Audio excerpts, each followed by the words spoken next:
Bon, de toute façon, ça s'est coupé. Mais bon, je continue simplement. Je disais, je vais regarder sur les livres de Josué. Ça dit que après la mort de Moïse, Dieu donne à Josué la capacité de continuer à conduire le peuple. Alors Josué vient d'abord devant Jéricho et il demande à Dieu que comment il va chercher Dieu pour que Dieu le montre. Et Dieu lui explique que euh, voici, voici comment tu vas faire pour gagner Jéricho. En fait, ça n'a pas bloqué Jéricho. Ça n'a pas bloqué Josué, mais je vais vous lire un truc de Josué. Ok. Josué 7, je vais commencer à lire. Les gens disent, tu es d'environ 36 mètres, poursuit la porte jusqu'à ce qu'il bâtit. Le peuple fut concerné, perdit courage. Bon, on recommence. Josué envoya de Jéricho les hommes vers Haï. Donc ça dit qu'il a déjà pris le mur de Jéricho. L'ange du est venu déjà lui dire, qui est près de Ben Haïn, l'orient de Bethel, il est dit monter et explorer le pays. Et ces hommes montaient et explorer Haï. Il vient auprès de Josué et lui dit, il est inutile de faire marcher tout le peuple. 2 ou 3 000 hommes suffiront pour battre Haï. Ne donne pas cette fatigue à tout le peuple, car ils sont en petit nombre. Pourquoi les gens disent ça à Josué? Parce qu'il vient de battre Jéricho avec toute sa grande armée. Donc ils ont pris confiance. Ils savent que si Dieu est avec eux, il n'y a rien qui peut être impossible. Est-ce qu'on est ensemble? À cause de ça, ils ont cette assurance pour dire à Josué que ne fatigue pas tout le peuple. Alors un petit nombre va suffire. Je continue. 5. Les gens d'Aïd tuaient environ 36 hommes. Et il poursuivit depuis la porte jusqu'à Salam et il est bâti en défense. Le peuple fut consterné et perdit courage. Josué déchira ses vêtements et se prosterna jusqu'au soir, le visage contre terre devant l'arche de l'Éternel. Lui et les anciens du village contre terre devant l'arche de l'Éternel.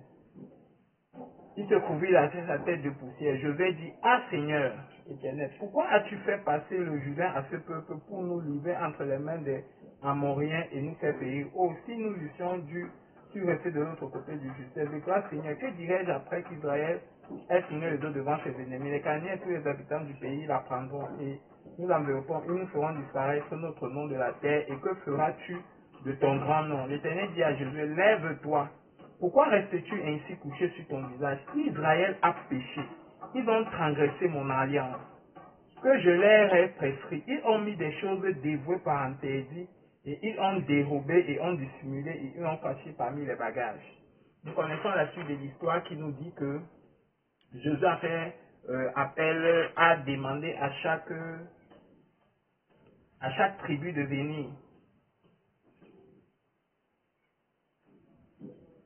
Et dans toutes les tribus qui sont venues, la tribu qui approchait la famille de Judas, la famille des Zérach fut désignée. Il faut approcher la famille des Zérach, la maison des Zadi fut désignée. Il faut approcher la maison des Zadi par les hommes et Akan fut désigné, fils de Camille.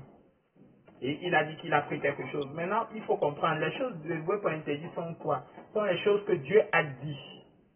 Que voici les choses que vous devez détruire. Maintenant, si nous lisons les épîtres, on dit que le vieil homme, il faut détruire le vieil homme. Ça veut dire qu'il faut détruire les vieux comportements, il faut détruire ce qui est mauvais, il faut détruire qui ne glorifie pas Dieu. Qu'est-ce qui me bloque? Ce qui te bloque, c'est ce qui t'empêche de voir la gloire de Dieu. Ce qui te bloque est ce qui empêche que tu aies la paix. Ce qui te bloque est ce qui empêche que tu manifestes l'amour. Ce qui te bloque est ce qui empêche que tu ne puisses te lever le matin avec une certaine vigueur. Tant que la chose de la persiste, ça te bloque. Maintenant, il y a une chose que j'ai toujours aimé à Dieu. Dieu n'est pas fan d'accuser très vite l'autre. Mais Dieu est d'abord fan de regarder ce qui est en toi pour savoir comment te débarrasser. Il a dit ceci, si ton œil droit est une occasion de chute, coupe cet œil. Enlève cet œil, pardon. Si c'est ton bras, coupe le bras. Mais pour que tu arrives au moment où tu es capable de couper le bras, il faut que tu saches, il faut qu'en toi-même, il n'y a rien qui te soit impossible pour livrer pour Dieu. Est-ce que quelqu'un est avec moi? S'il y a une chose qui te rend amer, au point où tu ne peux pas te donner à Dieu malgré ça, c'est qu'il y a un problème. Quand la chose commence à être à l'extérieur, alors que toi tu es prêt à tout livrer, Dieu livrera la chose là pour toi. Est-ce que quelqu'un est avec moi? Qu'est-ce qui a bloqué Adam pour qu'il ne voit pas la gloire de Dieu? Beaucoup de gens diront Ève, non. Je dirais simplement que Adam s'est laissé emporter par ses propres penchants. À cause de ça, il a écouté Ève là où il ne devait pas l'écouter. Est-ce qu'on se comprend? Qu'est-ce qui a bloqué Ève? Ce sont ses propres désirs. Parce que, écoutez, la Bible a dit que Ève a été faite pour la gloire d'Adam, parce que la femme a été faite pour la gloire de l'homme. Maintenant, si tu es dans un truc où tu te rends compte que la personne qui est à tes côtés n'arrive pas à faire la gloire, ta gloire, c'est qu'il y a un problème et si tu l'autorises. C'est aussi simple que ça. La Bible dit que l'homme est censé aimer sa femme. Si tu arrives à un niveau où tu ne te rends pas compte de ça, c'est qu'il y a un problème. Celui qui a un problème de reconnaissance, celui qui a un problème des choses pratiques, qu'est-ce qui apporte la main de Dieu? Qu'est-ce qui apporte la faveur de Dieu? Qu'est-ce qui apporte la gloire de Dieu? Qu'est-ce qui apporte la justice de Dieu? Qu'est-ce qui apporte la stabilité de Dieu? C'est l'Esprit de Dieu. Et l'Esprit de Dieu ne reste que dans un corps saint. L'Esprit de Dieu ne reste que dans un corps plein d'amour. L'Esprit de Dieu ne reste que dans un corps plein de justice. Alors si tu te retrouves dans l'état actuel dans lequel tu n'arrives pas à exprimer la justice, tu n'arrives pas à être reconnaissant, tu n'arrives pas à te libérer de certaines choses, alors les choses extérieures aussi vont te menacer. Dieu n'agira pas aux choses extérieures parce que dedans, à l'intérieur de toi maintenant, il n'est même pas encore en train d'agir. Est-ce qu'on se comprend? La Bible a dit ceci, hein. Si tu vois que ton frère a quelque chose contre toi, même si tu as une offrande à donner à Dieu, laisse l'offrande, va d'abord te réconcilier avec ton frère. Parce que ce que tu pardonnes, Dieu aussi te pardonnera. Vous voyez un peu la nuance que Dieu a mis. Si tu n'arrives pas à pardonner, Dieu ne pourra pas te pardonner. En d'autres termes, si tu ne t'arranges pas à l'intérieur, Dieu ne pourra pas arranger ce qui est dehors.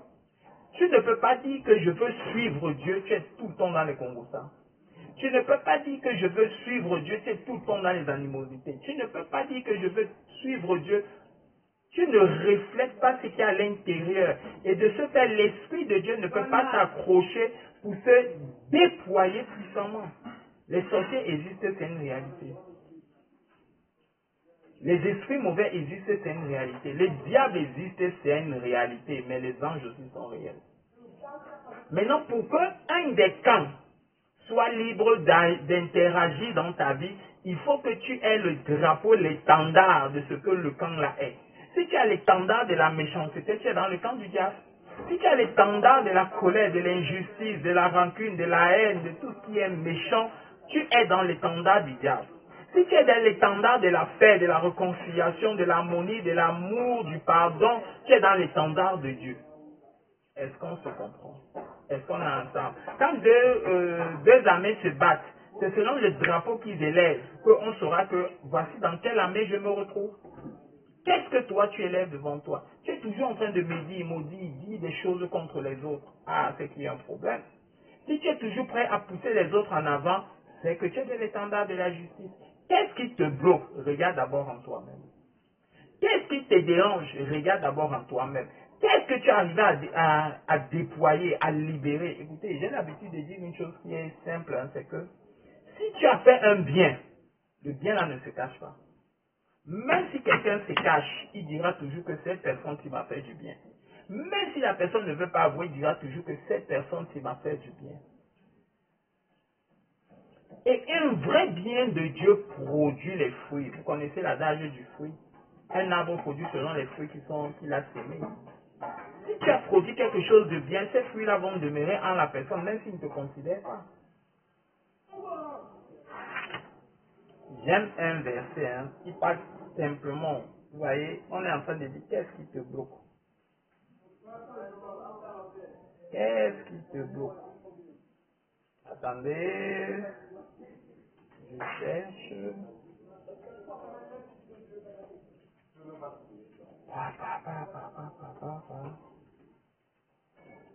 Galates 5, 22. J'aime trop le verset là. Galates 5, 22 dit ceci. Le fruit de l'esprit, c'est l'amour, la joie, la paix, la patience, la bonté, la bénignité, la fidélité, la douceur, la tempérance. La loi n'est pas contre ces choses-là. Ceux qui sont en Jésus-Christ ont crucifié la chair avec ses passions. Nous vivions par l'esprit, nous marchons selon l'esprit. Nous ne cherchons pas de vaine gloire. Nous en nous, en nous provoquant les uns les autres, nous ne portons, en nous, c'est quoi encore qui dit? Nous vivons pas l'esprit, marchons selon l'esprit. Ne cherchons pas une vaine gloire en nous provoquant les uns les autres, en nous portant envie, en portant envie les uns aux autres. Mais non, les choses de la chair. Les œuvres de la chair sont manifestes, ce sont quoi? L'impudicité, l'impureté, la dissolution, l'idolâtrie, la magie, les inimitiés, les querelles, les jalousies, les animosités, les disputes, les divisions, les fêtes, l'envie, l'ivrognerie, les excès de table, les choses semblables, je vous dis d'enfance, comme je l'ai dit, que ceux qui commettent de telles choses n'hériteront point du royaume de Dieu. Simple à comprendre. Ce qui te bloque, c'est ça. Quelle est la colère qui est en toi? Quelle est la haine qui est en toi? Quelle est la rancune qui est en toi? Pourquoi le diable hante? Écoutez, Jésus a dit ceci, je m'en vais. Le prince de ce monde vient. Mais il n'y a rien de lui en moi. Parce qu'il n'y a rien de lui en moi, il ne peut pas t'agresser. Parce qu'il n'y a rien de lui en moi, il ne peut pas te contrôler, il ne peut pas te manipuler. Il va faire comment pour te manipuler? Mais si la haine, si la colère, si les envies, si une forme de destruction est en toi, alors celui-là qui est ça, qui est le maître de la destruction depuis l'origine, va venir. Jésus avait dit, vous n'êtes pas comme moi, vous êtes comme votre père qui était menteur depuis le début. Mais pour comprendre, tu vois, nous tous nous pouvons dire, nous sommes enfants de Dieu, nous tous nous pouvons dire, nous pouvons connaître Dieu. Même la Bible a dit, même le diable sait qui est Dieu. Le véritable problème est de savoir que dans quel étendard tu te trouves, quelle est la façon que tu marches face aux autres, quel est ce que tu provoques, quel est ce que tu fais. La Bible a dit sur les manifestations d'amour dans Corinthe, même celui qui donne tout ce qu'il a aux pauvres, il n'est pas souvent de Dieu. Parce que tu peux faire ça d'apparence, mais celui qui a l'amour est qui? Est celui-là qui est comme on a dit ici. Attendez, je retrouve le verset.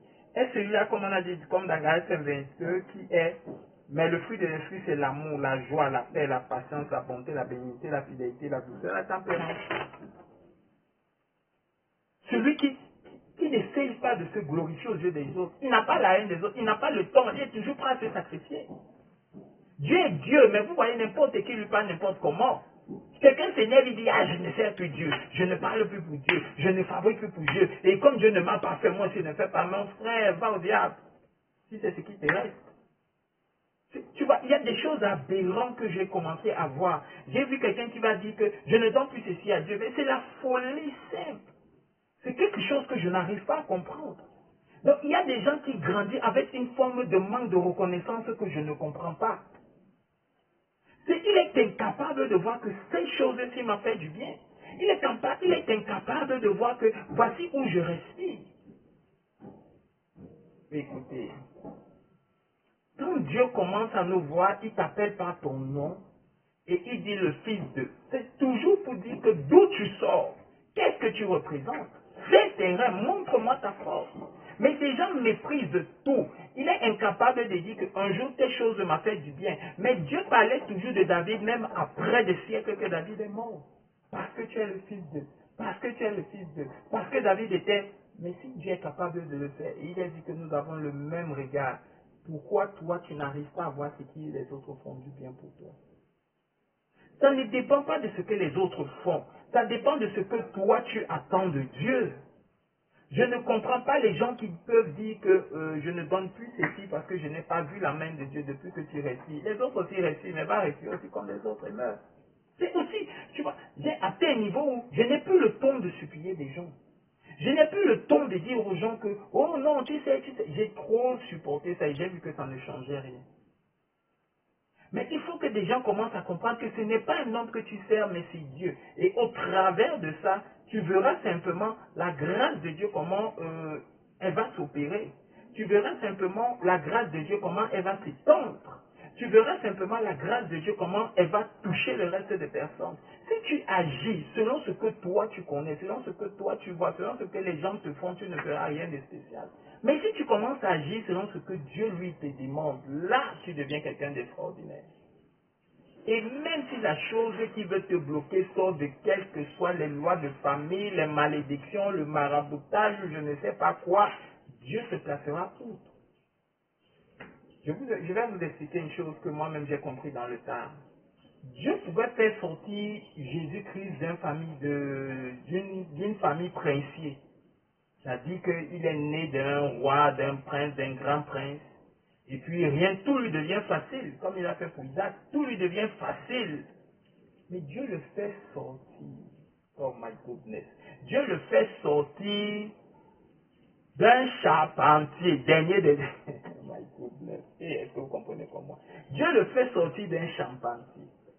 Dieu le fait sortir de quelqu'un qui n'a même pas une réputation grande parmi les gens de la foi. Moi, on le connaît, mais sa famille n'est pas si grande que ça. Joseph n'a pas une famille si grande que ça. Hein. On connaît qu'il est le fils de machin, machin, machin. Oui, mais bon, c'est un charpentier. Et puis de sa petite vie. Dieu fait sortir Jésus de là. Et à la fin, par ce que Jésus représente, il devient un être extraordinaire, pas selon son père, pas selon son grand-père, pas selon la famille dans laquelle il sort, mais selon ce qu'il produit de la part de Dieu. Et c'est ce qu'il nous demande de faire. Ne reste pas là de dire parce que je sors de cette famille, voilà pourquoi les choses m'arrivent. Je sors de ce quartier, j'ai pas fait l'école à tel niveau, voilà pourquoi certaines choses m'arrivent. Mais qu'est-ce que tu fais de la part de Dieu? C'est à ce moment-là que tu peux te poser les questions. Est-ce que quelqu'un m'écoute? Est-ce que quelqu'un est avec moi? C'est sur ça que je veux que nous comprenions. Qu'est-ce qui te bloque? Quelle est la chose qui est à l'intérieur de toi? Qu'est-ce que tu n'as pas pardonné? Qu'est-ce que tu ne fais pas pour Dieu? Qu'est-ce que tu n'as pas abandonné pour Dieu? Quelle est la chose que tu t'accroches pour Dieu? Quelle est la colère, la haine et tout ce que tu représentes qui est toujours dedans? Quelle est la chose que tu ne veux pas livrer pour Dieu? Pourquoi tu n'arrêtes pas d'accuser les autres? Qu'est-ce qui te bloque? C'est parce que l'Esprit de Dieu ne manifeste pas comme il veut. Nous tous, nous vivons des situations difficiles.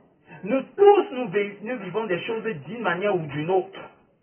Mais tous ceux qui veulent réussir dépendent de qui ils s'accrochent. Je connais un monsieur, hein, il a servi Dieu, il a donné ses offrandes, ses dîmes, je ne sais pas moi quoi, mais il ne voyait rien. 7 ans après qu'il a commencé à voir la gloire de Dieu. Mais pendant ces 7 années, je ne peux pas vous dire ce qu'il a vécu.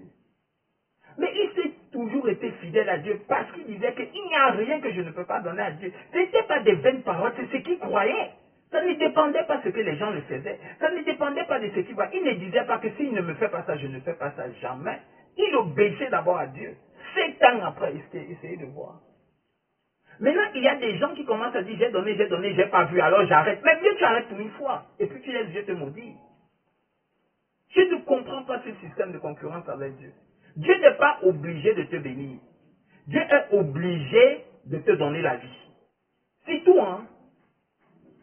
Parce que, en réalité, notre espérance n'est pas sur cette terre. Jésus l'a dit 1 milliard de fois. Notre espérance est d'aller au ciel. Mais parce que nous sommes les enfants de Dieu, nous avons un système que nous devons vivre sur cette terre pour être libres. Et maintenant, pour être libre de ça, délivre-toi de l'impudicité, délivre-toi de l'hypocrisie, délivre-toi de la méchanceté, délivre-toi de la haine, délivre-toi de l'arrogance, délivre-toi du Congo-ça. Et quand tu te délivres de tout ça, Dieu viendra remplir ce que toi tu as enlevé. Il a dit à Pierre, nul ne quittera ce monde en ayant tout donné, en ayant tout donné. Et quittera ce monde sans avoir été rempli des enfants, sans avoir été rempli des maisons, sans avoir été rempli de familles, de richesses. Mais pour que cela t'arrive, libère-toi d'abord. Sans dire, bon, je me libère un an et je vais voir ce que Dieu va me dire. Dieu connaît nos cœurs. Si tu te libères un an, laisse-moi te dire qu'il va te faire attendre 10 ans.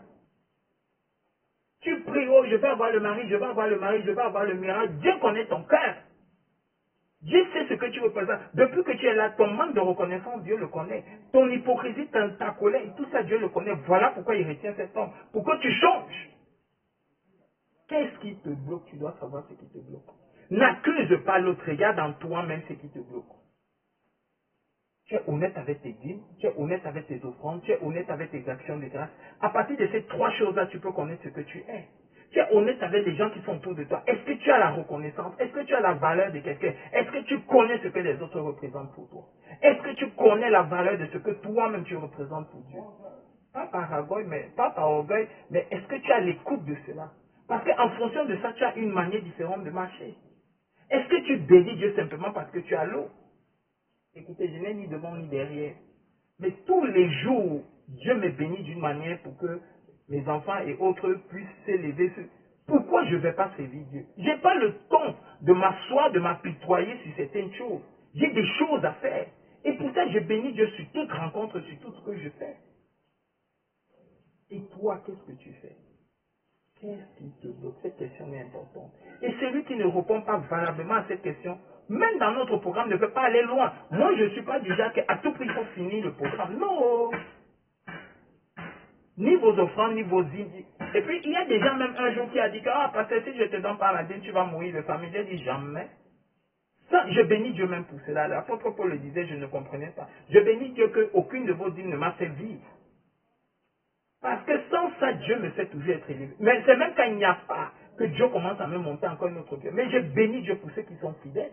Parce que ce n'est pas à moi qui sont fidèles, mais c'est à Dieu. Et Dieu les récompensera d'une manière ou d'une autre. Dieu aime la fidélité. Dieu marche avec ses principes. Est-ce que quelqu'un est ensemble avec moi?